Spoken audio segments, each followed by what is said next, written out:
Buenos días. La clase pasada habíamos estado viendo el ejemplo, digamos, de la cantidad de lazos de control que puede tener un proceso como una refinería, ¿cierto? En el cual hay que controlar. Aquí en este diagrama básicamente se resumen las variables principales. Al lado izquierdo tenemos las variables controladas. Entonces, dentro de esas variables hablábamos, por ejemplo, de las densidades de los productos, las propiedades, no sé, del diésel, del querosene, las temperaturas que hay al interior de la columna, la temperatura del horno. Aquí aparece como duty del horno, que tiene que ver con la eficiencia, ¿no? Es la cantidad de combustible que utilizo en el horno para lograr un resultado de mantener una cierta temperatura. Incluso uno podría tener como variable controlada la eficiencia en la combustión. Y para eso tengo una serie de variables que puedo manipular, que están acá resumidas al lado derecho, las variables manipuladas o MVs. Entonces, la primera variable es cuánto crudo saco de los recipientes donde estoy guardando la materia prima. Si yo agrego mucha carga a la unidad, decíamos, se enfría el horno, eh, hay cambios en las variables restantes. Por lo tanto, si bien un objetivo en este ejemplo es maximizar la producción, lo cual significa que ojalá mi set point para la válvula de entrada a la planta es que la válvula esté abierta al máximo y que la bomba bombee al máximo, a veces no puedo lograr ese objetivo porque tengo que esperar que el resto del sistema se vaya ajustando, ¿no es cierto? Que el producto se vaya calentando, se vaya evaporando. Entonces, el inicio de la planta incluso puede ser un proceso que puede tomar una mañana entera, un día, depende del tamaño del sistema, incluso un día entero, antes de que el sistema entre en régimen. Y después tengo otras variables manipuladas que tienen que ver con, como hablábamos, presión en los quemadores de gas que puede tener el horno, velocidades de flujo al interior de la columna, etcétera, ¿no? Y qué es lo que ve el que controla el sistema. En este caso, los operadores tienen pantallas que son parecidas a esta. Esta, de hecho, es una de varias pantallas. Las pantallas más importantes son como 5, pero en un proceso industrial pueden haber 10, 20 pantallas, con un montón de controles, ¿no? Esta es la pantalla del horno, que es más fácil tal vez de entenderla, porque a la mitad aquí donde tengo el cursor, en el lado izquierdo, aparece la alimentación desde las bombas, y aquí está dibujada como con dos tuberías. Hay hornos de 4 pasos, hornos de 2, en general siempre hay caminos redundantes, y eso va después de la torre. Y ahí uno puede ver dibujitos de válvulas, controladores, eh, incluso ciertos reguladores. Aquí en la parte de arriba de la chimenea de este horno hay un PIC, que es un controlador e indicador de presión de los gases que salen por la chimenea.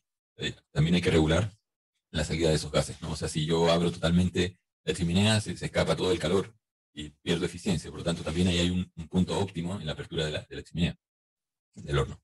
Y aquí uno ve un diagrama que es más representativo de lo que realmente hay en la planta, y también uno puede ver, cuando uno ve esto la primera vez, uno se marea y dice, bueno, ¿por dónde parto? Y bueno, hay que ver la línea negra, que es la que alimenta el crudo, y después están estos lazos que mostraba de manera más simplificada la clase pasada. Lo pongo como un ejemplo para que, digamos, se den cuenta que en un proceso industrial, o sea, de refinación, de generación, hay una cantidad de controladores muy grande, y cada uno de esos controladores hay que sintonizarlos. No es que los parámetros de uno los pueda copiar y decir, hago copy-paste de todos y con eso ya estamos listos. No se puede hacer así, porque cada parte del proceso tiene su dinámica. O sea, la velocidad con que esta columna se va llenando de líquido no es la misma que la velocidad con que estos otros recipientes que están al lado, los strippers de diésel y de querosene, se van llenando. Las constantes de tiempo son distintas. Por lo tanto, hay distintos valores para cada controlador. Cuando el operador, el operario, hace clic sobre alguno de estos simbolitos que dicen FIC o LIC, ¿no es cierto? Flow Indicator and Controller, o Level Indicator and Controller, aparecen pantallas como la que aparece acá, ¿cierto? Este es el FIC 510, aparece el nombre de qué hace ese control específico. En este caso está controlando la velocidad de reflujo hacia la columna, y van a ver que aparecen justamente lo que decíamos, el set point. En este caso está abreviado como SPT, al centro. Está en metros cúbicos por día, son las unidades que usan en esta planta, en 800 metros cúbicos por día, es lo que tiene que procesar. Y la variable medida en este caso está en 809.19, que es lo que aparece en la columna verde.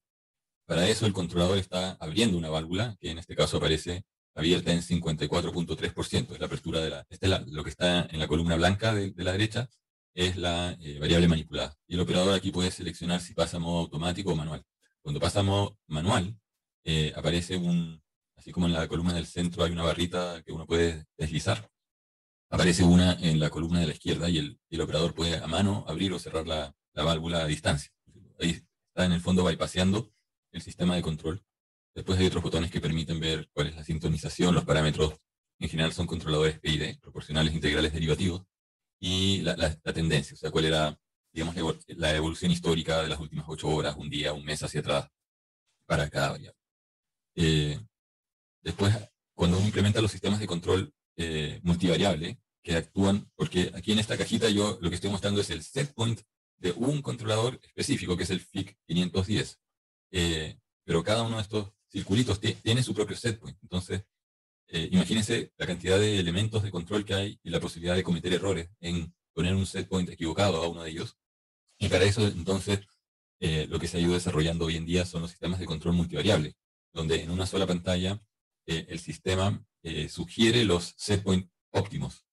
Y en la parte de arriba de este recuadro aparecen las variables controladas. En realidad son 3 tablas de variables controladas. Aquí solamente cabe una. Con los botones que están al lado dice CBS 1, CBS 2, CBS 3. Uno puede cambiar, ¿no es cierto?, de subsección de la tabla. Y el operador puede fijar ciertos valores para cada variable. Por ejemplo, quiero que la producción esté entre 1800 y 2000 metros cúbicos por día, entonces hay unos rangos que están prefijados. Esos rangos no es que uno los defina antojadizamente, sino que se definen en base a la capacidad de procesamiento de cada planta. Hay plantas que pueden procesar 12.000 metros cúbicos por cada día y hay otras de 2.000, etc. Depende del tamaño. Entonces, cada variable tiene sus rangos y el sistema se va fijando si la variable medida, si se fijan aquí hay una columna que está en verde, dice MEAS o Measurement, tiene que estar dentro del límite mínimo y el límite máximo. Si no, el sistema arroja una alarma y empiezan a aparecer ciertas cajitas que cambian de color, ya sea porque el operador las sacó de los criterios de optimización y entonces, por ejemplo, uno puede decir, no quiero que se optimice el punto de inflamación, que es una de las propiedades del diésel. Me da lo mismo si está dentro del rango. Aquí el rango, por ejemplo, especificado está en 72, entre 72 y 90. Y obviamente cuando uno va a ver la variable está en 70, el valor medido, está fuera del rango especificado. Entonces, el sistema podría estar generando alarmas continuamente diciendo, mire, el producto que estás haciendo no está cumpliendo los parámetros, pero en ciertos productos uno quiere a veces no controlar esa variable. Hay ejemplos, no sé, querosene de aviación, tiene que ser un querosene que no tenga un punto de congelamiento superior a los menos 47 grados centígrados. Porque o sea, si la temperatura baja en realidad el avión no debería encontrarse con temperaturas inferiores a menos 47 centígrados a las alturas en las cuales normalmente vuela, pero imagínense si el querosene se congelase a menos 10 grados centígrados, eso perfectamente ocurre a 10.000 metros de altura. Entonces, si se empieza a congelar el combustible del avión en las tuberías del avión, las turbinas se apagan, ¿no? Entonces, el querosene de aviación es distinto que lo que llaman comúnmente incorrectamente parafina para las estufas. ¿No sé? Esa parafina sí se puede congelar a no sé, menos 20 grados centígrados o menos 30, pero no es la que se usa, no es el querosene de aviación. Lo mismo en el caso de esta planta, producen diésel antártico, un producto que tiene ese nombre, que es para los barcos que van a la Antártica. Entonces es un diésel que no se puede congelar, no debería congelarse, tiene otra viscosidad a las temperaturas que uno puede encontrar en la Antártica, ¿no? Y entonces, bajo ciertas condiciones, hay especificaciones distintas y para eso están las variables manipuladas que aparecen en la parte inferior de la tabla. Y esto es solamente, como les decía, para ilustrar que en procesos reales la cantidad de variables que uno quiere controlar, ¿sí? Aquí cuentan en esta tabla, son 1, 2, 3, 4, 5, 6, 7, 8, 9, 10, 11, hay 11 líneas y son 3 ventanitas, o sea, son como 30 variables y las manipuladas son menos. Entonces, aquí hay un problema que es como lo que tienen que haber visto en álgebra lineal, que siempre una matriz cuadrada en general se puede invertir si tiene un determinante no nulo, pero tengo una ecuación del tipo y igual a por x, ¿cierto? Donde la cantidad de elementos que tiene el vector y la cantidad de elementos que tiene el vector x es la misma y la matriz es cuadrada. Entonces, aquí el problema es que no es una cantidad de salidas igual a la cantidad de entradas. Entonces no tengo un sistema de partida que sea cuadrado, sino que la dimensión de las variables de entrada, que son las manipuladas, es más pequeña que la cantidad de variables de salida y por lo tanto no es tan simple llegar e invertir una matriz. Es decir, ya, como quiero tener estas salidas, entonces los inputs debieran ser estos. Si yo tuviese situaciones en las cuales la cantidad de manipuladas es igual a la cantidad de controladas, esos sistemas son más fáciles de controlar. Vamos a ver después con ecuaciones a qué me refiero con esto, pero aquí básicamente nos faltan variables manipulables para poder lograr que todo, absolutamente todo, esté dentro de los rangos deseados. Por lo tanto, hay algunas cosas que se tienen que sacrificar.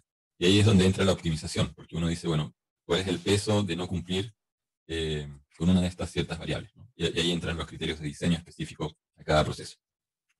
Entonces, para terminar esta sección, esta parte introductoria al curso, voy a comentar un poco cuáles son los procesos de diseño. Normalmente se les van a olvidar porque después en el curso vamos a empezar a ver técnicas específicas de modelación para determinar estabilidad, etcétera. Pero el mensaje aquí, y esta parte espero que no se les olvide, es que cuando tengan que hacer el proyecto, vuelvan a estas láminas, sobre todo a esta del proceso de diseño de controladores, porque les da la pauta, es como una lista de chequeo de lo que uno debiera mirar al diseñar el controlador.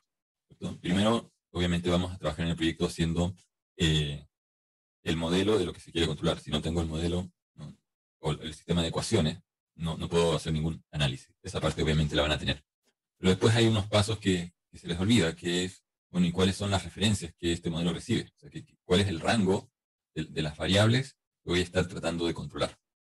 Y a veces uno se da cuenta de que quiero hacer que un motor, por decir algo, vaya muy rápido, pero mi amplificador no tiene la capacidad de corriente para inyectar más corriente. Por lo tanto, hay un problema ahí de diseño. Y la referencia que voy a poner entonces no puede superar las capacidades del actuador o del accionamiento electrónico.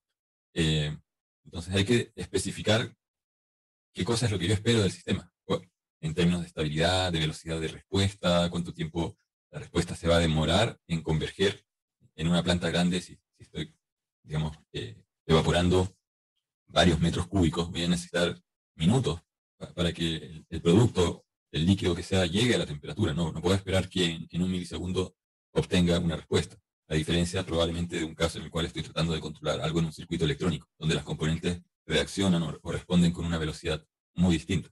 Entonces, cada proceso tiene sus características de respuesta y lo primero que uno haría en un análisis es algo tan simple que tienen que probablemente haberlo hecho o visto en análisis de señales, una respuesta al escalón o una respuesta al impulso y ver cómo responde el sistema, al menos en simulación, a un estímulo externo. ¿Cuál es el tiempo que se demora en forma natural? Sin que yo tenga un controlador tratando de hacerlo responder más rápido. El controlador, la función que tiene es tratar de apurar esta respuesta. Una de las funciones.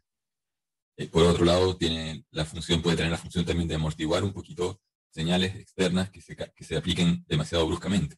En ese caso uno hablaría de que el controlador también tiene un rol como de filtro. El punto es que si yo no conozco esta característica inicial del sistema, no puedo empezar a trabajar. Entonces lo primero que hay que hacer es ver con qué velocidad responde en forma natural, si la respuesta en forma natural converge a un valor con error cero. Aquí hay una línea roja y hay una línea azul que se juntan, pero podría ser que la línea azul después de un rato siga y diverja.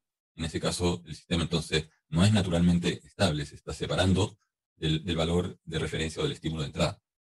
En otros casos puede que la respuesta sea oscilatoria y el sistema no se inestabilice, pero tampoco converja, ¿no? O sea, si tenemos un sistema en el cual la respuesta hace esto, se mantiene oscilando, no podemos decir que sea inestable. Es un sistema estable, pero en la terminología correcta uno diría que es críticamente estable o no estrictamente estable. Si fuese estrictamente estable, el sistema podría hacer esto, podría tener una sobreoscilación, pero después de a poco ir convergiendo. Entonces, cuando uno dice estable, hay que ver el adjetivo, es críticamente estable, estrictamente estable, o sea, va decayendo o no. Inestable, obviamente, es el caso opuesto en el cual la respuesta diverge, ya sea exponencialmente o oscilatoriamente, pero en forma creciente, ¿no? Entonces, una vez que tenemos los modelos de las partes, tanto de la planta, los actuadores, eh, los sensores, tenemos que definir cuál es la estructura del controlador. Habíamos planteado la estructura del control más común, probablemente el 99% de los procesos industriales o de los sistemas industriales tiene controladores que utilizan esta forma. Una parte proporcional al error, más, posiblemente no siempre, una parte proporcional a la integral del error y una parte proporcional a la derivada del error. Entonces, al hacer el diseño hay aspectos físicos que hay que considerar, o sea, qué actuador ponemos, qué sensor colocamos, la selección también del software, de la interfaz con el operador, la interfaz humano-máquina o HMI, que es Human Machine Interface, y después, en muchos procesos, hay que definir cuáles son las condiciones de alarma. Hay procesos donde no hay ninguna condición de alarma en el sentido de que, por ejemplo, en el sistema de control de velocidad crucero de muchos vehículos que traen esa función, eh, el sistema simplemente, si uno frena, el sistema se desconecta del modo automático. Uno tiene que volver manualmente a activar el modo automático. Entonces, no es que el sistema diga, no puedo mantener la velocidad porque pasó algo, porque cambió la pendiente del camino, sino que simplemente se desconecta y en el fondo es bastante semiautomático, es más manual, sigue siendo bastante más manual porque el conductor tiene que hacerse cargo, digamos, de seguir manejando. Existen distintos niveles de autonomía, en el caso, digamos, de los vehículos autónomos, hay 5 niveles y los fabricantes, al menos 5 niveles definidos. El nivel 5 es autonomía total, sin intervención humana, pero no hay ningún fabricante que tenga un vehículo que hoy en día pueda hacer eso. En general, los vehículos comerciales que dicen que tienen o aparecen como vehículos autónomos con cierta autonomía están en el nivel 3, que son vehículos que pueden funcionar en carretera en condiciones de tráfico más o menos constante y lo que saben hacer es cambiarse de carril, mantener la velocidad y la distancia con respecto a un vehículo que va más adelante, pero no pueden funcionar en forma autónoma bien, por ejemplo, en el centro de una ciudad o en calles urbanas donde hay intersecciones porque no saben tomar decisiones cuando viene otro auto que puede cruzarse y no respetan una señal de tránsito como un disco pare o un ceda al paso. Entonces, no hemos llegado todavía a ese nivel de autonomía de que el vehículo con sus sensores entienda todo lo que está alrededor y decida lo que tiene que hacer en todos los casos. Entonces, en los niveles de autonomía intermedia, los fabricantes sí colocan ciertos sistemas en los cuales se alerta al conductor de que tiene que estar atento porque el vehículo no entiende lo que está ocurriendo alrededor. Y ahí hay un dilema, digamos, de quién es la responsabilidad si el vehículo falla en esas condiciones, porque en principio podrían, digamos, culpar al fabricante de que el sistema se prometió como autónomo y no es suficientemente autónomo, que es el conductor el que no estuvo atento, etcétera, ¿no? Entonces el diseño es un proceso iterativo en el cual primero uno tiene que especificar qué es lo que quiere controlar, qué variables uno va a usar para controlar, y no solamente cuáles son, sino qué rangos van a tener en términos de valores, cuáles son las unidades, cuáles son las magnitudes de cada una de esas variables. Y después uno tiene que, con ese modelo, simular el sistema y después ver cómo responde. Entonces los pasos son establecer objetivos de control, identificar las variables. Por eso en estas clases pasadas hemos insistido un poco en no equivocarse a identificar controladas y manipuladas, que es un error a veces frecuente. Uno va entendiendo eso mejor con la práctica. Después escribir especificaciones para las variables, establecer configuraciones, tener, digamos, los modelos de cada parte y definir la estructura del controlador. Y finalmente uno va optimizando esos parámetros que en el caso del ejemplo que les puse del PID son la ganancia proporcional, la integral y la derivativa. O sea, el rol del diseñador del control es elegir esos 3 valores de manera correcta. Uno podría decir que en resumen el curso se trata de eso, de elegir esos valores de manera correcta, para que el sistema tenga estabilidad en un margen amplio de condiciones. Y vamos a ver que a veces no es posible con un controlador, o al menos uno solo, garantizar de que el sistema va a ser estable siempre. Puede que los valores KP, KI, KD sirvan en ciertas condiciones, pero no en otras. Y eso es porque la mayoría de los sistemas son no lineales. Entonces, vamos a ver también que las técnicas que usamos en este curso son para representaciones lineales, lo que significa que son válidas solamente en torno a una cierta condición, al punto de linealización, pero bajo otra condición tal vez se necesitan otros parámetros. Y ahí viene también parte de la experiencia o del criterio del diseñador, de saber que tal vez tiene que usar un conjunto, un abanico de ganancias que se tienen que switchar o cambiar bajo otra condición que el sistema tiene que estar monitoreando. Entonces, tiene que haber unas reglas para el cambio de esas ganancias. Pero si uno sabe diseñar el controlador para un conjunto de condiciones, el proceso de diseño es el mismo para otro. Lo que va a ocurrir es que van a salir ganancias con valores distintos. Y el proceso, obviamente, hay que iterarlo para ver si las condiciones se están cumpliendo o no con ese controlador. Aquí, bueno, hay algunas referencias que son las que están en la bibliografía del curso y vamos a pasar entonces a la etapa de modelación. Pero antes de entrar a esa etapa, quería mostrarles,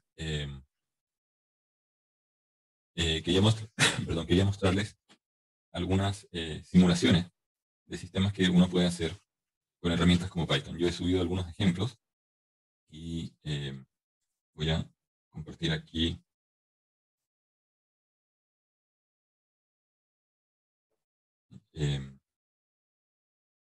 Este es el ejemplo.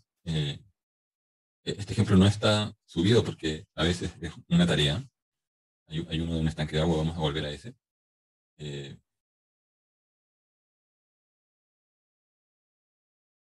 Entonces aquí lo que tenemos es un satélite que está orbitando alrededor de la Tierra. El círculo verde representa la Tierra. Y aquí, si uno analiza las ecuaciones, vamos a ver las ecuaciones más adelante, uno ve que existen fuerzas principales. Una es la de la gravedad que atrae el satélite hacia la Tierra. Y por otro lado, este satélite, aquí, digamos, simplificando un poquito el problema, lo estamos poniendo sobre una órbita circular. En general son órbitas elípticas. Pero, ¿qué es lo que ocurre? Que va a aparecer una fuerza centrífuga, ¿cierto? Esto está sobre una órbita circular, por lo tanto, aparece una fuerza centrífuga.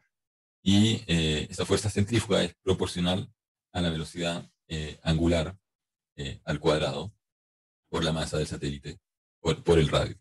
Entonces, el satélite, uno diría, está en equilibrio a una altura estable cuando la fuerza centrífuga se contrarresta de manera perfecta con la fuerza de gravedad.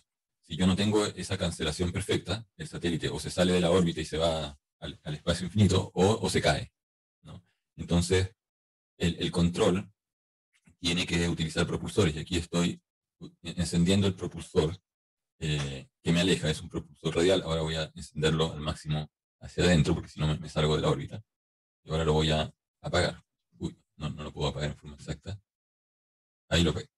Y me estoy cayendo. Y entonces, si estoy más cerca, lo que podría hacer para tener más fuerza centrífuga es agregar fuerza tangencial. Yo uso el propulsor tangencial para ir tangencialmente, ¿no? Pero si yo lo dejo así, acelerando tangencialmente, voy a empezar a ir tangencialmente más rápido, con lo cual la velocidad angular aumenta y me estoy saliendo. Entonces voy a apagar el tangencial, si no me voy a ir totalmente. Y aquí lo estoy controlando a mano. Y es bien difícil controlarlo. O sea, imagínense, uno tuviese que tener un operador por cada satélite que está operando en el espacio, moviendo esta mano, las oscilaciones que haría serían grandes, ¿no? O sea, aquí realmente se necesita pasar a un modo automático, y ahí lo pasé a modo automático, que empiece a hacer que el satélite se mantenga en una cierta órbita, ¿no? A una cierta altura de referencia. ¿Cuáles son mis variables controladas acá?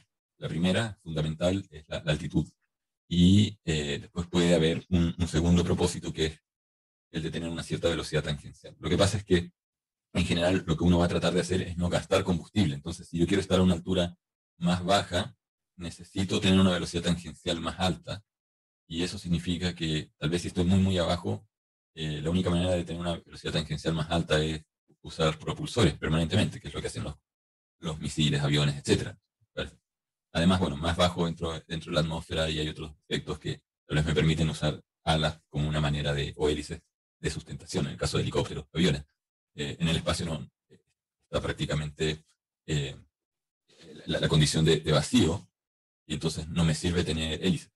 Podría ponerle hélices, pero las hélices no van a mover aire, no van a mover nada. Entonces, lo único que puedo usar son propulsores de gas, que lo que generan son fuerzas impulsivas con respecto al exterior. Bueno, la dinámica de este proceso es un poco lenta, así que voy a cerrarlo.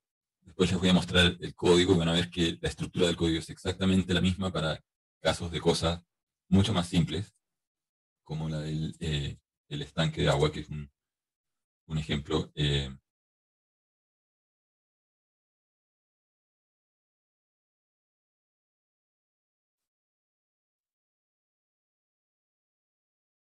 un ejemplo al cual vamos a recurrir varias veces. Entonces, este lo tienen. Y aquí básicamente lo que está representando esta ventana es un estanque de agua. Podemos imaginar una especie de pecera o piscina. No he dibujado un estanque de manera, digamos, exacta, sino que simplemente hemos simplificado el problema. Imaginar que el estanque es básicamente una pecera, o sea, un rectángulo, y dependiendo de la cantidad de agua, tengo que hacer un rectángulo que tiene mayor altura o menor altura, ¿no es cierto? La base se mantiene constante. Entonces, desde el punto de vista del programa, podría uno pensar que es como una especie de Hello World, o el ejemplo más básico de algo de control. Entonces, la gráfica también la traté de mantener lo más sencillo. Y aquí estoy abriendo la válvula. Hay una válvula que va llenando este estanque. La válvula no está dibujada, así que tienen que imaginar que aquí abajo, en la pantalla del terminal, dice que la apertura de la válvula está en 0.3, o sea, en 30%, y yo, digamos, definí en mi modelo que una apertura del 30% correspondía a 0.6 metros cúbicos por segundo. Y si yo abro la válvula al doble, tendríamos, ahí me pasé. No, me pasé de nuevo. Bueno, pues cuando está en 0.6% tengo 1.2 metros cúbicos por segundo. Y si la cierro completamente, el estanque se empieza a vaciar. ¿Y por qué se empieza a vaciar? Porque tiene un hoyo imaginario, ¿no?, en un extremo. Entonces, todo el tiempo hay una cantidad de líquido que se ha estado fugando, pero si yo abro la válvula, supongamos la dejo en 30%, se va a establecer un balance entre lo que se fuga y lo que yo estoy poniendo. Entonces, si lo que se fuga se fuga más lento de lo que yo agrego, el estanque se va llenando, ¿cierto? Si en cambio lo que se fuga más rápido de lo que yo agrego, el estanque se va a ir vaciando. Pero aquí hay un detalle, y esa es la parte de la dinámica de las ecuaciones que vamos a ver, que la velocidad con que el líquido se fuga depende de cuánto líquido hay, porque mientras más líquido hay más presión sobre el orificio de salida. Entonces, va a llegar a una condición natural de equilibrio en la cual, con cierto nivel de líquido, la velocidad de lo que se fuga es equivalente a la velocidad de lo que entra y por lo tanto se estabiliza el nivel de líquido. Aquí está operando en modo manual, porque yo estoy abriendo y cerrando una válvula aquí con el teclado. Y si esperamos un rato va a llegar a un punto y va a converger a un número y 0.73 y algo se está estabilizando. Pero el usuario no necesariamente quiere operar el estanque de esa manera. O sea, el usuario en realidad quisiera que en este proceso químico, hipotético o algo así, el estanque se mantenga en 0.4 metros de altura, ¿no? Y ahí está en 0.76. Entonces, ¿cómo hago a ponerlo en 0.4? Bueno, alguien dirá, bueno, cierra la válvula y espera que se empiece a vaciar un poco. Y si se empieza a vaciar, en algún momento me voy a pasar del 0.4 y ahí no lo voy a hacer intencionalmente. Ahí me pasé del 0.4. Tengo que abrir la válvula, ¿no? La abría 0.3, pero ya vimos hace un rato que 0.3 me va a llevar de vuelta a 0.7. Así que ahora tengo que cerrar la válvula y si yo fuese el operario de este estanque, estaría todo el día manualmente abriendo y cerrando, lo cual no tiene sentido. Por eso uno usa un sistema de control automático. Aquí lo voy a activar con el teclado del control automático y la referencia está puesta en este momento, la voy a bajar a 0.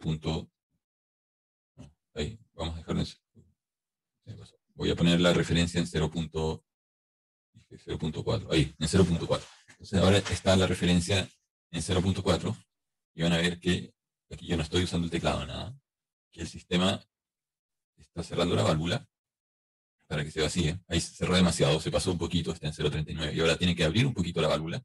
Ahí está en 0.4 y está empezando a converger. Y si esperamos un rato va a aparecer 0.4000. Y se pasó un poquito para abajo, 0.39999.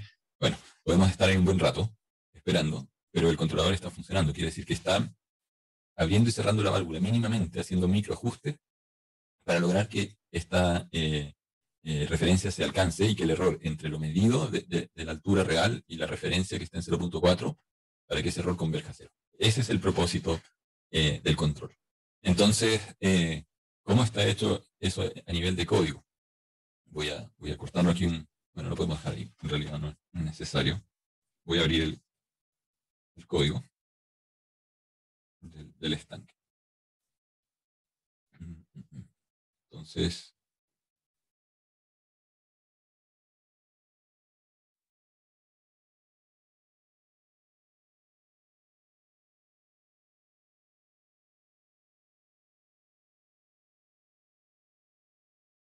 a todo esto, bueno, esto lo pueden pensar también que es como una especie de juego, ¿no? Voy a mostrarles acá Python.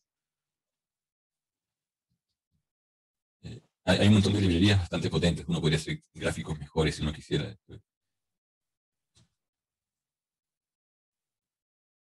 O sea, aquí estoy dibujando con una librería gráfica que es OpenGL, que es la que utilizan muchos juegos 3D y uno puede hacer figuras geométricas, mapear texturas y hacer renderizaciones más realistas, ¿no? El otro gráfico está hecho con una librería que es Pygame y que es básicamente para gráficos 2D. El satélite está hecho con eso. Tengo también un ejemplo de un ascensor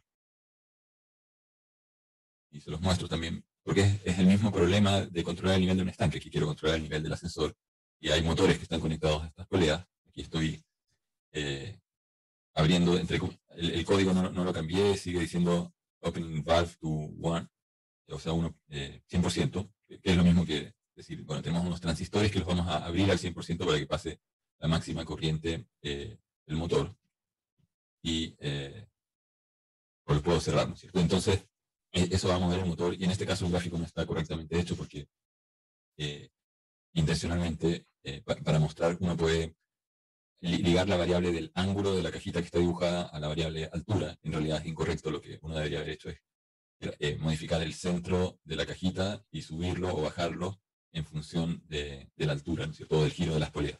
Entonces, una cosa es cómo uno grafica y otra cosa es cómo uno modela las variables. O sea, en un juego uno tendría variables de estado que representan las posiciones de cada jugador o de cada elemento dentro del juego, la velocidad de cada elemento dentro del juego, y otra parte del programa es la que se tiene que encargar de dibujar esos elementos.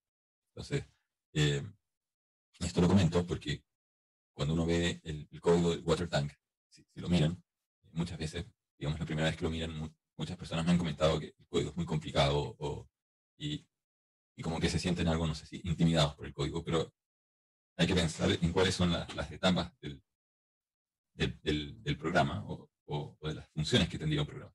Voy a abrir otro documento para poder escribir con más facilidad. Deme un segundo. Eh,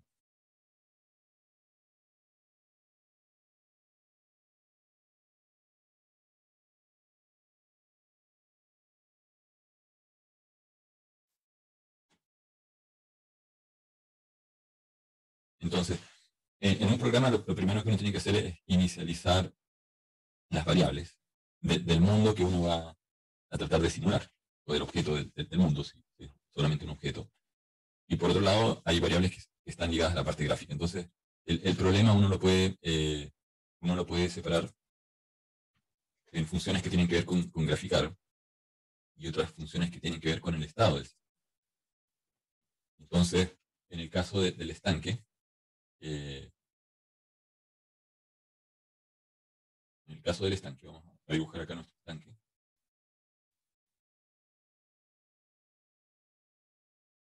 Básicamente, algo que tiene líquido. Y tenemos aquí una tubería con una válvula. Entonces, vamos a tener un sensor de presión y un controlador, o sea, sería un level controller. Claro, la presión hay que convertirla después en nivel y esto va a actuar sobre la válvula. Y el estanque, decíamos, tiene un orificio, la salida de una tubería y por aquí se pierde líquido. Entonces, la variable que nos interesa controlar es la altura, el h. El, el h, nuestra variable controlada, entonces la CB sería h. Y nuestra variable manipulada es igual a la válvula. Vamos a llamar la señal eléctrica que va a la válvula, sería nuestro U. Y necesitamos un modelo para entender cómo cambia la altura. Uno podría decir que el volumen de líquido que hay aquí adentro, ese volumen, es igual a qué cosa, a la sección del estanque. Si consideramos que el estanque es cilíndrico, voy a dibujar acá la base, esta sería como la sección del estanque, y arriba estaría la apertura superior. Entonces, el volumen va a ser el área de este disco, digamos que es de radio R, ¿no es cierto? El volumen va a ser pi r cuadrado por la altura. Entonces, nosotros tenemos que decir que el volumen del líquido que tenemos acá, aquí tenemos, imaginemos que la superficie es perfecta, tenemos un cilindro, ¿no es cierto?, que va a ser pi r cuadrado h. Ese es el volumen del líquido. Y tenemos que decir que el volumen responde, digamos, a una relación en la cual el volumen actual es igual a lo que entra, ¿cierto?, al volumen de entrada, menos el volumen de salida, ¿cierto? Supongamos por un momento que la salida está tapada. Está tapada. Entonces yo tiro aquí adentro una botella de 1 litro. Bueno, ¿cuál es el volumen? Lo que yo tiré adentro, el volumen de entrada. Ahora, si aquí abro un poquito la salida y le hago un hoyito a la botella, bueno, algo se va a escapar. Entonces, aquí adentro tengo mi botella y le hice un hoyito acá a la mitad, me va a quedar media botella llena. Entonces, lo que se fue, lo que entró menos lo que se fue, es lo que hay adentro. Esa es la ecuación. ¿Ya? Pero entonces, si nosotros aquí tomamos una derivada con respecto al tiempo del volumen, que es la variación, esto va a ser la variación del volumen de entrada con respecto al tiempo, menos la variación del volumen de salida con respecto al tiempo. ¿Qué cosa es el volumen de entrada con respecto al tiempo? O sea, metros cúbicos con respecto al tiempo. El caudal, el Q, o equivalentemente la apertura de la válvula. Entonces, si esta válvula deja pasar X metros cúbicos por segundo, esa es la velocidad con que entran metros cúbicos, que es caudal. Por otro lado, la salida, si uno recuerda las ecuaciones de Bernoulli, lo pueden haber visto tal vez en física, algunos en hidráulica, básicamente tenemos un tema de energía, ¿no es cierto? Por aquí hay una pregunta, parece, en el chat.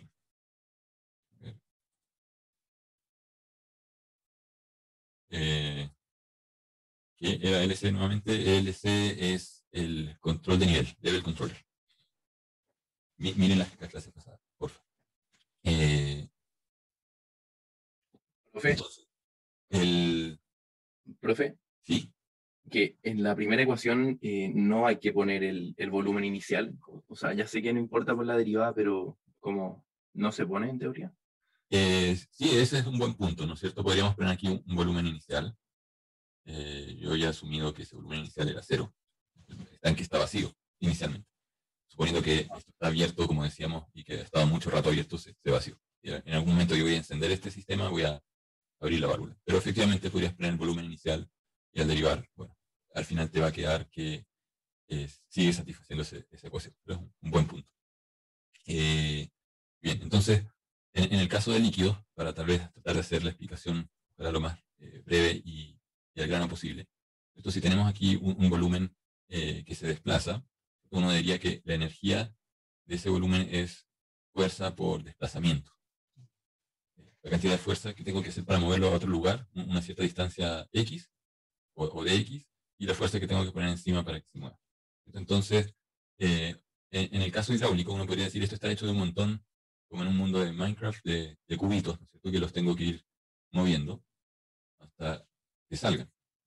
Y entonces cada uno de esos cubitos va a tener una energía que tiene que ver con la fuerza y otra que tiene que ver con la energía cinética de ese cubito, o sea, masa por velocidad al cuadrado por un medio. Entonces uno diría, esta es la energía del trabajo, porque hay algo, no sé, podría haber aquí un álabe o una turbina que tiene álabes, que está empujando el agua. En alguna parte está la turbina, no está metida dentro del estanque, podría estar aquí en la entrada, es una bomba, ¿no? Está empujando. Y empuja y los manda con una cierta, con una cierta fuerza hacia un nuevo lugar, los desplaza, un delta X.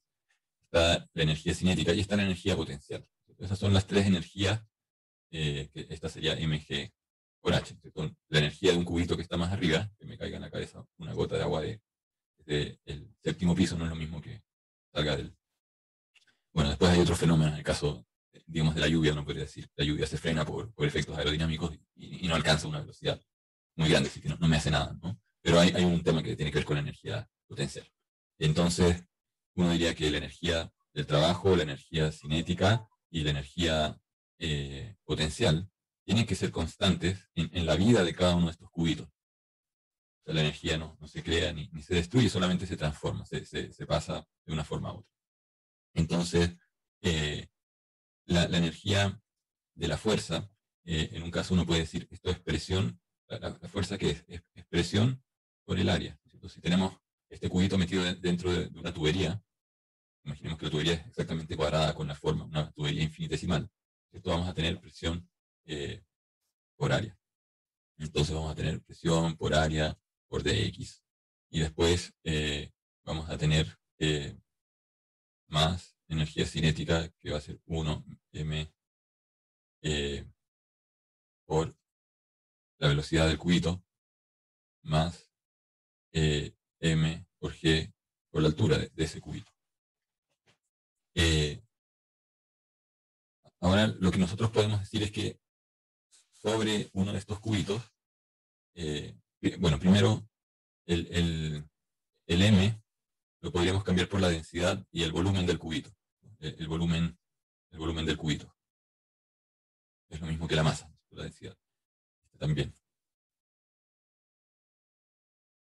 Y el área del cubito es igual al volumen del cubito. Si este es el área y este es el dx de desplazamiento, entonces el volumen del cubito es área por dx. Entonces, esto lo podemos cambiar por área de x, área de x. Aquí ya teníamos área de x, así que, ¡pum!, se van. O sea, todo esto es igual a una constante, porque la energía se mantiene constante y aquí teníamos volumen del cubito, área por dx. Aquí ya estaba área por dx, que era la energía del trabajo. Entonces, podemos dividir toda la ecuación por área por dx y desaparecen de aquí de esta ecuación. Entonces, la ecuación se simplifica a una ecuación P más un medio ρ, velocidad al cuadrado, más G por H, igual constante. Esa es la ecuación de Bernoulli. En algunos libros la ponen como la presión 1, densidad 1, velocidad 1, la gravedad es la gravedad, altura 1 es igual a presión 2 más un medio ρ2, velocidad 2. Esa es como la forma más general.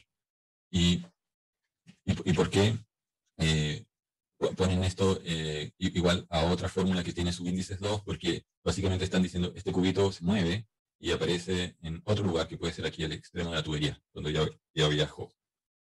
Preguntan si no debería ser ρGH. Sí, debería ser ρGH, gracias por la corrección. ρGH, ahí está. Bien. Entonces, podemos decir que nuestro cubito, le sacamos una foto cuando está ahí en la parte, cayó la gota, ¿no es cierto?, con el cubito, y estaba ahí en el punto 1. Vamos a decir que el punto 1 es justo la superficie del agua. Entonces, está a presión 1, que es la presión atmosférica, y nuestro cubito que viaja sale por aquí y también se encuentra en un lugar 2 que está también a presión atmosférica. Por lo tanto, estas dos presiones son la misma. Cuando igualamos las ecuaciones, se van. Lado derecho, lado izquierdo de la ecuación se van. Podemos restar presión 1 y presión 2, que son presión atmosférica a cada lado de la ecuación, y se van. Las velocidades no son iguales, ¿no?, porque el cubito que está aquí arriba no necesariamente viaja a la misma velocidad que el que está aquí a la salida. Uno podría pensarlo de la siguiente manera, ¿no es cierto? Tengo una bañera, una tina muy grande y la estoy llenando de agua, y la velocidad con que el agua va subiendo, a medida que la voy llenando, es relativamente lenta, ¿no? Tengo que cubrir toda una extensión de superficie, por lo tanto, mi cubito que está flotando ahí va subiendo, pero los cubitos que están aquí en el desagüe van mucho más rápido que los que suben, ¿no es cierto? Por lo tanto, porque la sección del desagüe es pequeña y ahí se produce un fenómeno de aceleración. Entonces, un supuesto típico simplificatorio que se hace es decir que el cubito que está flotando avanza tan lento que esta velocidad de 1 es prácticamente 0. El cubito, después se hace otro supuesto de que el cubito que está en la salida está casi a nivel del suelo, por lo tanto la altura del cubito de salida es aproximadamente 0. Y al final uno se queda con una ecuación que dice 1 medio ρ1, perdón, ρ2, velocidad 2, que no es 0, es igual a ρ1 que h1. La densidad del cubito, si el líquido es compresible, no es la misma en ρ1 y en ρ2, pero para efectos del agua, que es prácticamente incompresible, el ρ1 y el ρ2 son el mismo, y por lo tanto también los puedo sacar de la ecuación. Y finalmente entonces llego a que la velocidad del punto 2 es igual a 2 que h1 raíz de eso. Esta es una fórmula típica que la van a ver de repente en algunos textos. Cuando uno busca cuál es la velocidad de salida de una cañería, aparece esta fórmula. ¿De dónde sale? Sale de haber hecho estos supuestos y haber usado un balance de energía, etc. Esto está en los apuntes, en todo caso, también explicados. Si lo quieren revisar después en más detalle. El punto es tener nuestro modelo. Y voy a hacer aquí otra lámina, o voy a bajar esta.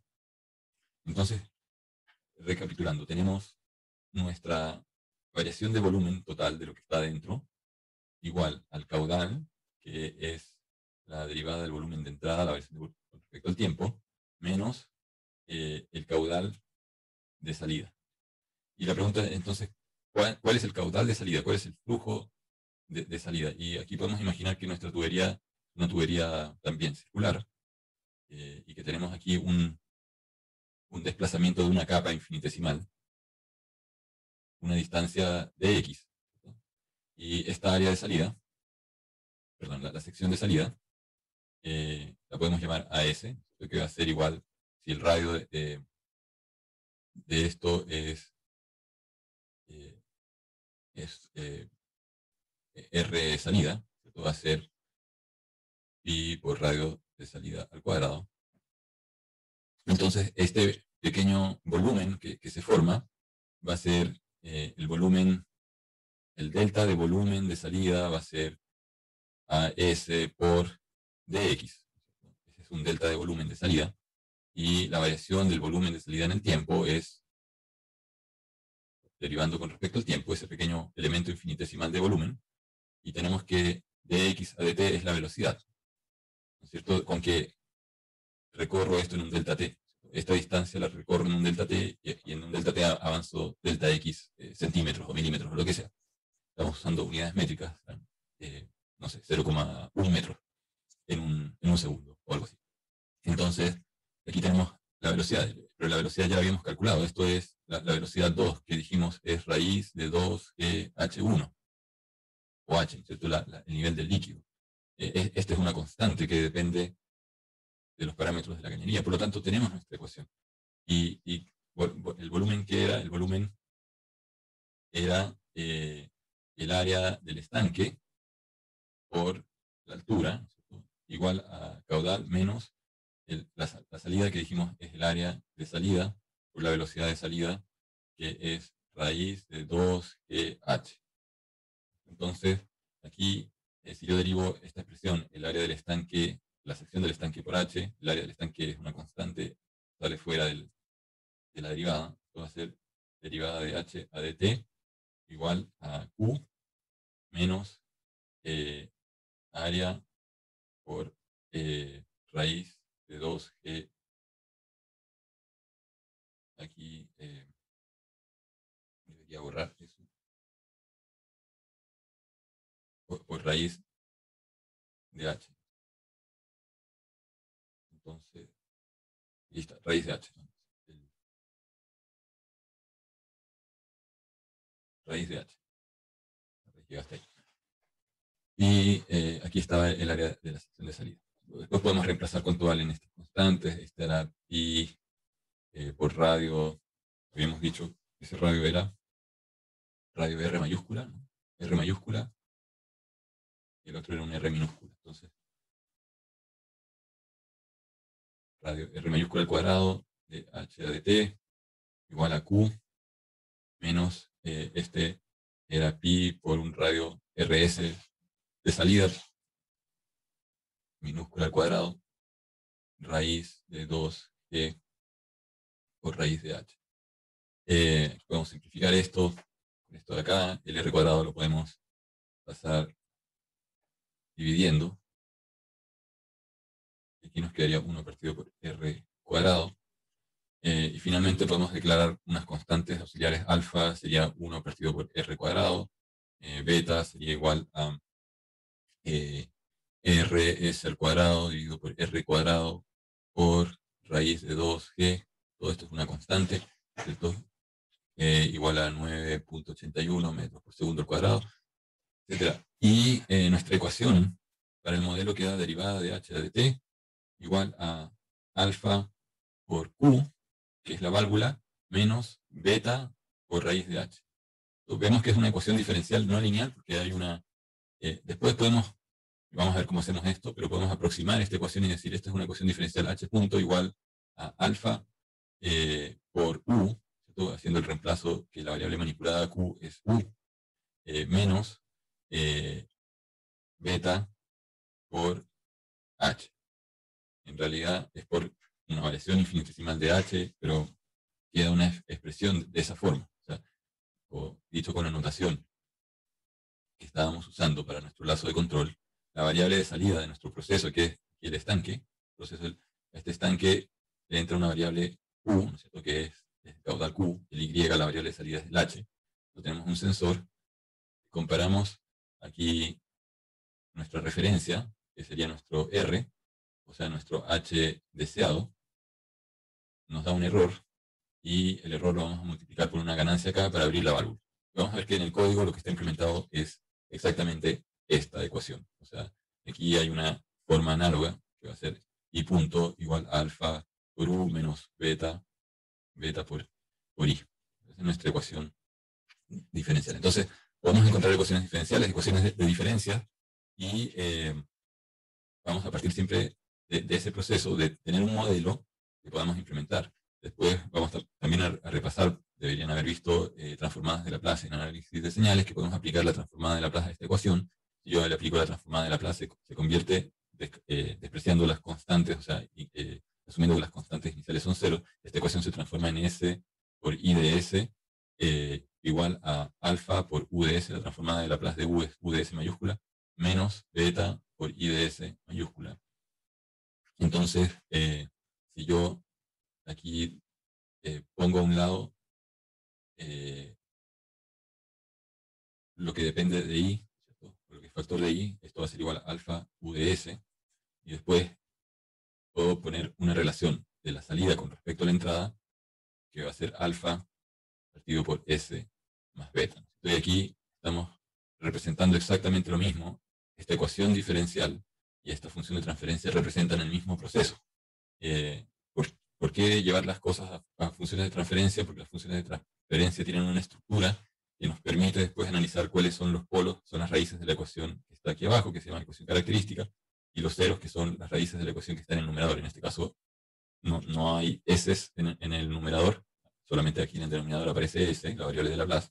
Por lo tanto, este sistema no tiene ceros, solamente tiene polos, y el polo en particular es un s igual a menos beta. Vamos a entrar a ver después, cuando uno dibuja el plano complejo, porque estos s a veces pueden ser números complejos, con parte real y parte imaginaria.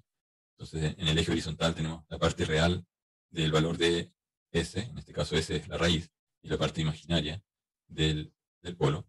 Cuando en un sistema continuo, estos polos se encuentran en el lado izquierdo, en el semiplano izquierdo del plano complejo. En este caso, este sería un S que es igual a menos beta. Yo sé que está en el lado izquierdo, ¿por qué? Porque cuando voy a ver la definición de beta, el radio al cuadrado es un número positivo, ¿cierto? No hay forma de que sea negativo.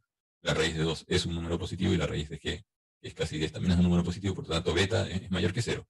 Y por lo tanto menos beta sé que es negativo.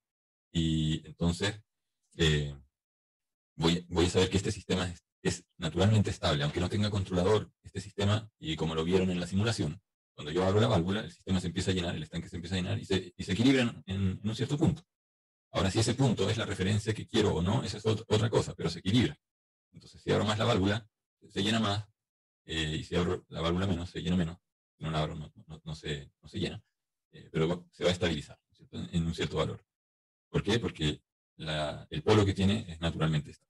Cuando tengo polos que son complejos conjugados, lo que uno obtiene son respuestas que hacen esto. Y si tengo polos que son complejos conjugados, pero están con parte real positiva, lo que obtengo son respuestas que oscilan y además crecen. La parte positiva define la tasa de crecimiento exponencial. En este ejercicio preguntan aquí, la linealización que se hace a h es en torno a un cierto punto. ¿Sí? O sea, esto es lo mismo que si ustedes tuviesen una ecuación parabólica. ¿Cierto? Cuando yo digo, bueno, ¿cuánto vale la parábola en este punto? Digo, eso va a ser y igual a alfa por x cuadrado. Voy a tener que poner un valor de x. Y en ese valor de x, supongamos x asterisco al cuadrado, valdrá algo, multiplicado por alfa me dará este y particular, un y asterisco.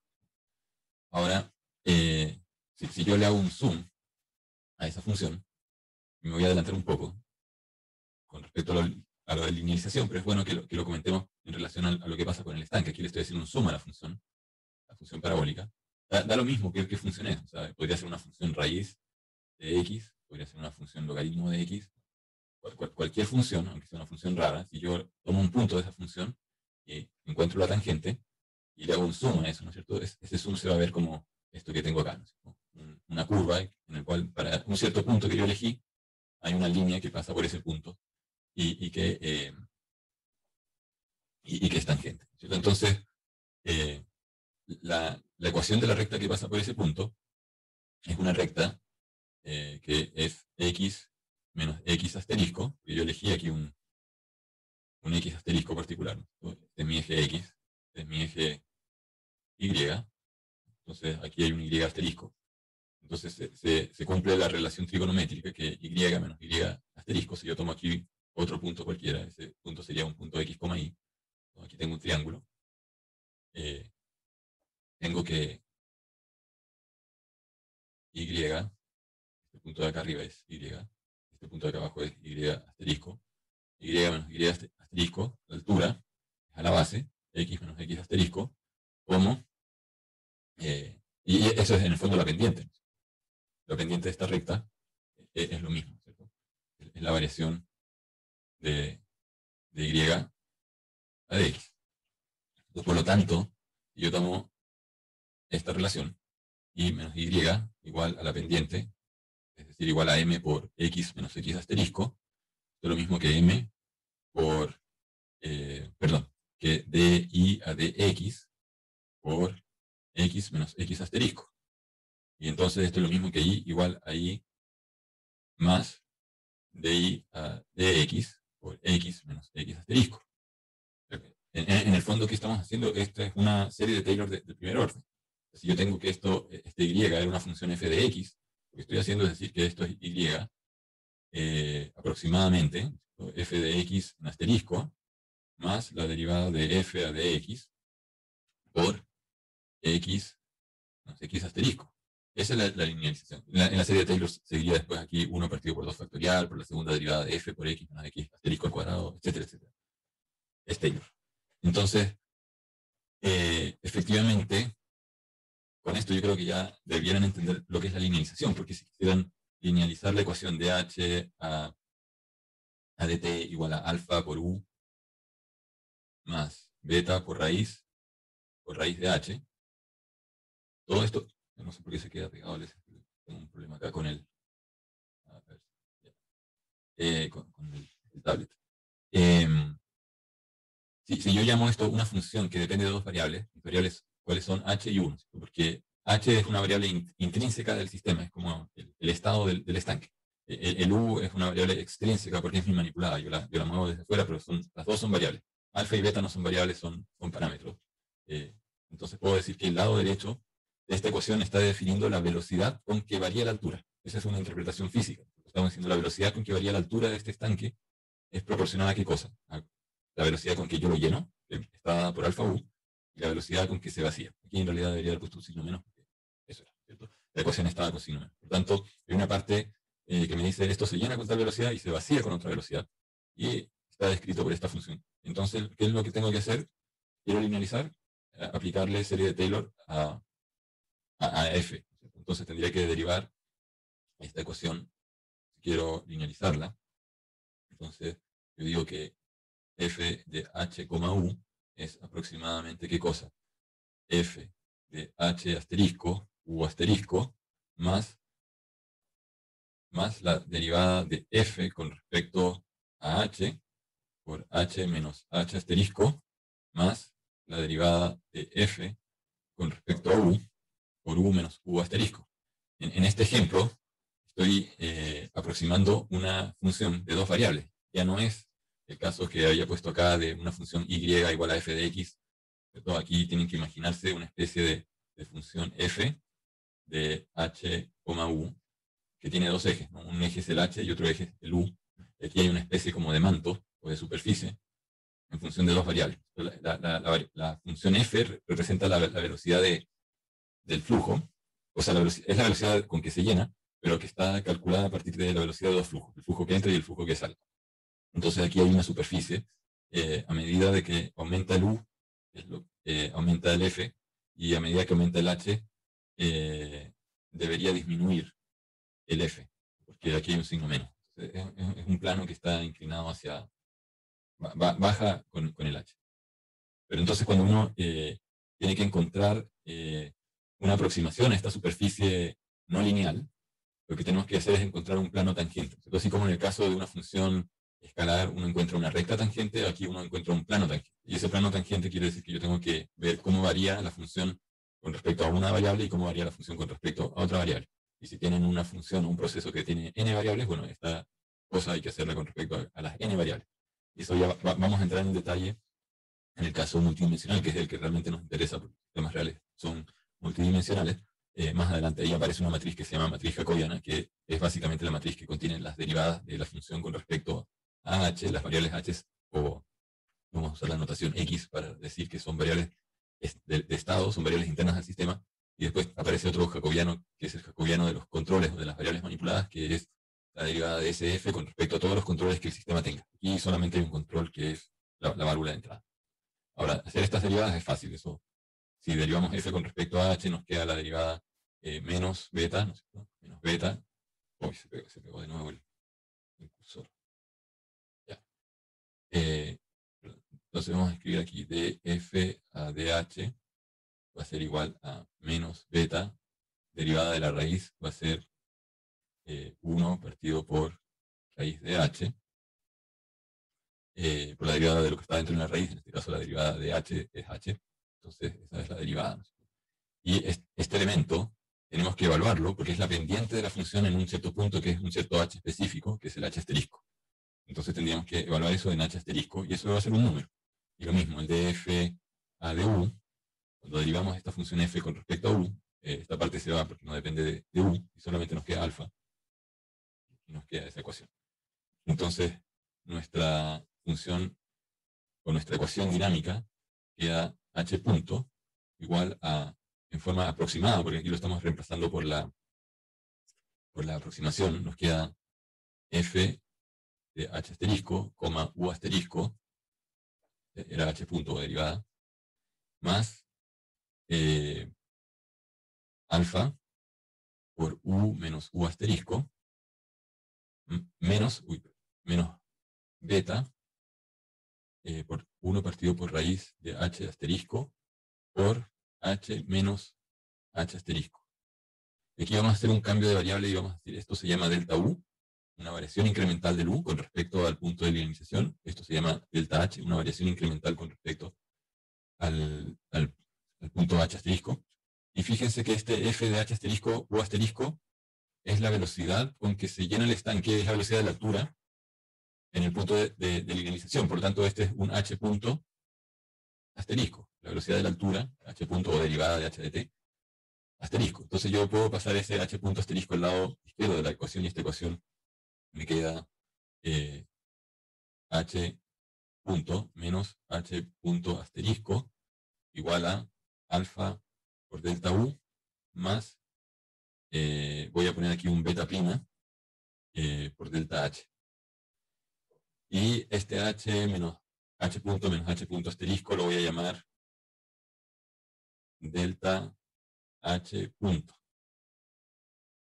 Finalmente, vuelvo a hacer otro cambio de variables y decir, bueno, voy a llamar y igual delta h, voy a llamar con cierto abuso de notación u igual a delta u, lo que pasa es que u y delta u no son lo mismo. Y me va a quedar entonces una ecuación que es y punto. Y punto es delta H punto, igual a alfa por U más beta prima por I. Y esta es realmente mi ecuación linealizada. Y aquí lo hice a propósito, digamos, debería haber usado otra variable, haberle puesto esto otra letra, usar la letra, no sé, B minúscula o lo que sea. Pero lo hice a propósito usando de nuevo la variable porque ese es el problema típico que ocurre en todos los libros, que presentan funciones de transferencia para los sistemas que están linealizados y a la variable que están utilizando no le cambian de nombre, le vuelven a poner el mismo nombre. En el fondo es como que yo a la ecuación delta punto h igual a alfa delta u más beta prima delta h, simplemente arbitrariamente le quitase los deltas y me queda h punto igual a alfa u más beta prima h. O si quiero cambiar de nombre la variable, en vez de h lo llamo y, y igual a alfa u más beta prima y. El problema con estas ecuaciones es que son un tanto engañosas porque el que las lee cree, esta es la ecuación con que la altura del estanque varía. Y no, no es la ecuación con que la altura del estanque varía. Es la ecuación con que ocurre una variación de la altura del estanque. Porque ese h no es la altura del estanque, es un delta h. Es la velocidad con que varía la altura. O la velocidad con que ocurre un cambio incremental de altura.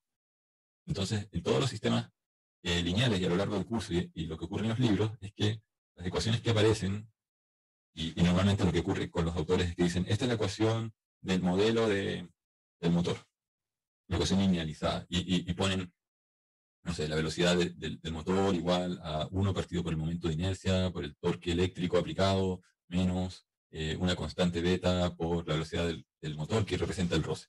Y en realidad lo que están escribiendo es esto, es la variación de la velocidad, la variación incremental con respecto a un cambio incremental del torque que le estoy aplicando, y una variación incremental de la velocidad que tiene el motor. En los sistemas que ya son lineales, la ecuación linealizada es igual a la ecuación original, porque el sistema es lineal, y por lo tanto, escribirlo con los deltas o sin los deltas da lo mismo, son el mismo sistema en el fondo. Pero en los sistemas no lineales, que son la mayoría de los sistemas reales, no da lo mismo eliminar esos deltas. Entonces, hay que tener mucho cuidado, o sea, como les digo, en todos los ejemplos las cosas van a aparecer sin los deltas, porque es una lata estar escribiendo deltas por todos lados, pero en realidad tienen que meterse en la cabeza que en general lo que uno está leyendo tiene unos deltas, y lo que uno está observando en esa ecuación es la variación incremental. Entonces, si uno dice, esta ecuación, con los polos que tiene una variación incremental que es inestable, quiere decir que obviamente el líquido va a rebalsarse o lo que sea, ¿no es cierto? Porque la variación incremental va a ir creciendo y creciendo inestablemente, y el sistema original también va a ser inestable. Y el otro punto es que cuando uno está trabajando con un modelo linealizado que tiene variaciones incrementales, cuando uno resuelve la ecuación, yo puedo resolver esta ecuación y encontrar que y es igual a, voy a inventar acá una función seno de 2t. Pero eso que encontré no es la altura del estanque.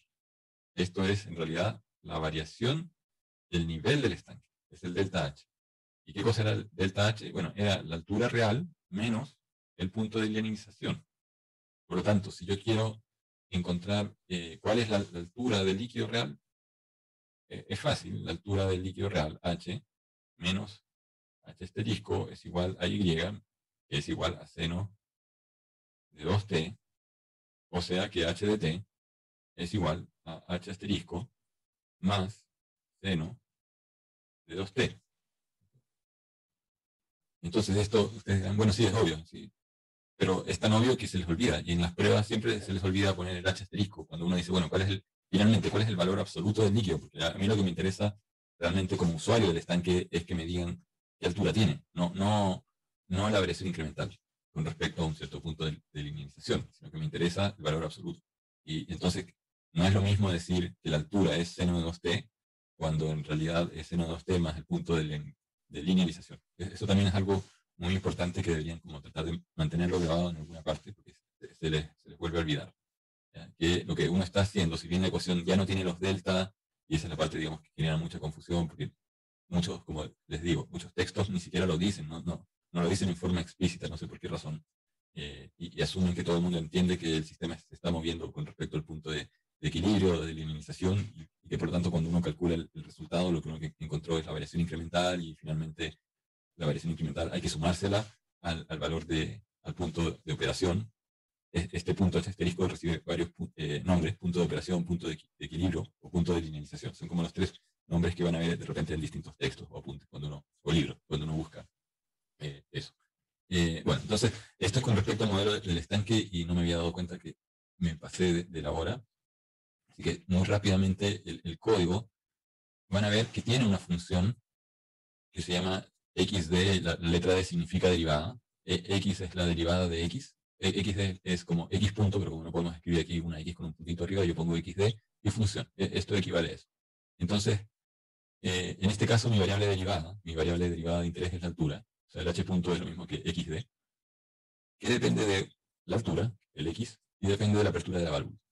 Yo tengo que tener en mi código una función que me diga con qué velocidad varía la variable de interés. Entonces aquí tengo una constante 1, que sería como el alfa, por la apertura de la válvula, dividido por la altura máxima, menos otra constante que sería el beta, por la raíz cuadrada de la altura. Aquí le puse un valor absoluto, porque obviamente no puedo tener alturas de líquido negativas. No tengo menos 3 centímetros de líquido. En este caso, el sistema, además, para implementarlo hay que considerar la saturación. Y hay una segunda ecuación. Esta ecuación solamente la puse como para mostrar que uno puede no solamente simular sistemas escalares de una ecuación, sino que uno puede tener un conjunto de ecuaciones. Podría tener x de 0, x de 1, x de 2, x de 3, etc. Esta segunda ecuación en realidad lo que está representando es un proceso ficticio de calentar el líquido que está dentro del estanque. Entonces, si yo aplico calor, el calor que absorbe el líquido va a ser proporcional a la masa que hay adentro. Mientras más líquido, tengo que poner más energía para calentarlo. Y va a haber una pérdida de calor que tiene que ver con la constante de transmisibilidad o la constante térmica del recipiente. Ese es el calor que se fuga. Entonces, aquí hay una segunda variable que uno puede decir: este X de 1 punto es la velocidad con que varía la temperatura. La velocidad con que varía la temperatura es, por un lado, proporcional al calor que trae el líquido. En realidad esto no está del todo bien, porque aquí falta un elemento dentro de la ecuación que sería el elemento calefactor. Entonces, si tengo una resistencia eléctrica o algo que está calentando el agua, tendría que sumar calor proporcional a la cantidad de líquido menos. Pero no se preocupen de esta ecuación, es solamente para mostrar que uno puede simular dos ecuaciones al mismo tiempo. Y entonces aquí en el código, si se fijan, el principal no hace muchas cosas. La primera es llamar a una función que se llama handle keyboard.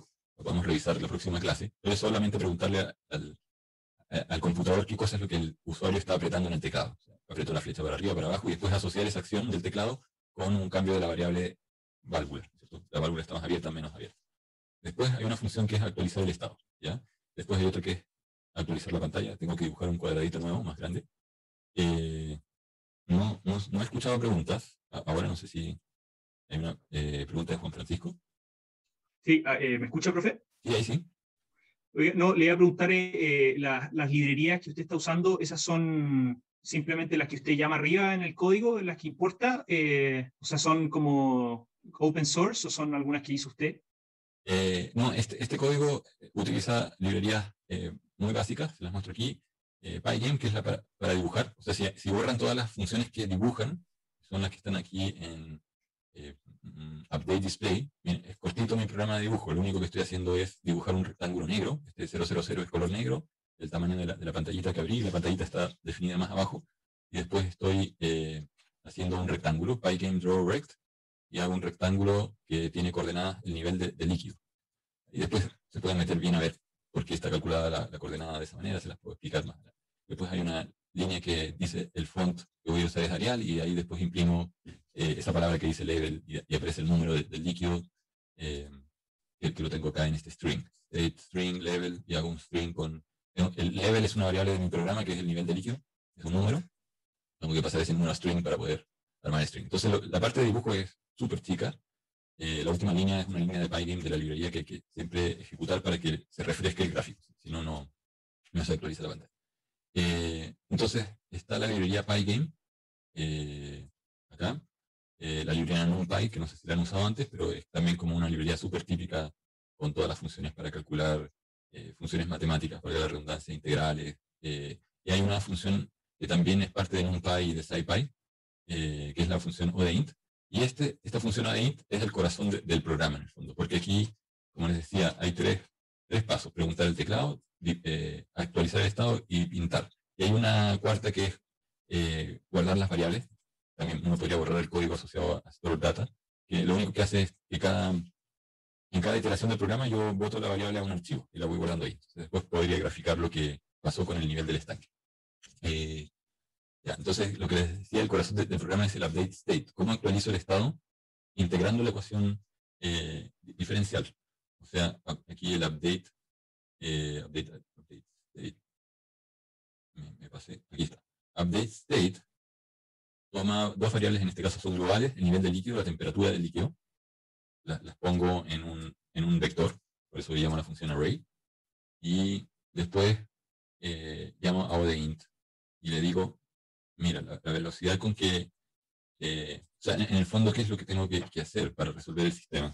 Desde el punto de vista, si yo tengo una ecuación diferencial así, de h a dt igual a alfa por h, no me equivoqué aquí, era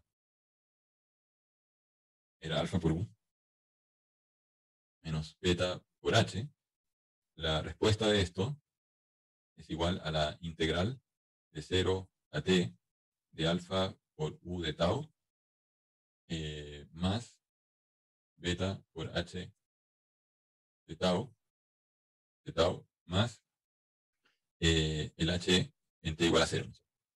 H0. La condición inicial. Mi condición inicial en este caso es un estanque que está vacío, así que esto es 0. Entonces tengo que integrar. ¿Cómo integro? Con la función odeInt. ¿Y qué le doy? Le doy esto. Este f es el contenido, es esto de acá. F de x, u, o h, u, es alfa u más beta h. Entonces a odeInt le tengo que decir, este es el f que quiero que integres, y tengo que decirle que lo integres de 0 hasta t. Y partiendo de la condición inicial, h0. Entonces, en una iteración, hago esto y integro, por ejemplo, hasta t1. Entonces aquí el resultado me va a salir en h de t1. Y después vuelvo un rato después, y vuelvo a calcular esto en t2. Entonces quiero calcular esto en t2. Voy a calcular esto desde t2, perdón, desde t1 hasta t2, y le voy a dar como condición inicial h de t1. Y después quiero calcular esto en t3. Entonces, ¿qué hago? Integro desde t2 a t3 y le doy condición inicial h en t2. En realidad el programa está haciendo eso todo el rato. Está integrando la función f en tramos que van con un tiempo fijo, y entonces por eso hay una línea anterior que dice t, linear spacing, ¿cierto? Básicamente un intervalo de largo ts. Ts es mi periodo de muestreo. Más adelante vamos a ver temas de discretización, qué significa. Alguien en la clase pasada hablaba de la frecuencia de Nyquist y de definir este ts correctamente. Entonces, básicamente la función odeInt, ¿qué le doy? Le doy el f, le doy el punto inicial y le doy el tiempo, el intervalo básicamente del integral que quiero calcular. Como resultado me da un nuevo estado, y ese estado lo guardo, ¿no es cierto? Aquí hay una función auxiliar que yo puse para chequear que el nivel del estanque no se haya rebalsado. En el fondo, este estanque lo hice de 1 metro de profundidad, y después de 1 metro se sale el gráfico de la pantalla, y no podría, el programa me arrojaría error porque diría, estás tratando de pintar píxeles que están fuera de la ventanita que yo construí. Entonces necesito una función auxiliar que yo la llamé checkbounds, para que uno verifique si en realidad se rebalsó y en realidad lo trunco. Eso. Así que eso, lo dejamos hasta acá, y la próxima clase igual podemos ver esto con más detalle. No sé si todos hayan seguido por acá. Eso, la clase la voy a subir, y la de la clase pasada ya está subida por si acaso. Así que estén muy bien y nos vemos el próximo lunes. Chao, chao. Chao. Chao. Gracias. Chao, profe.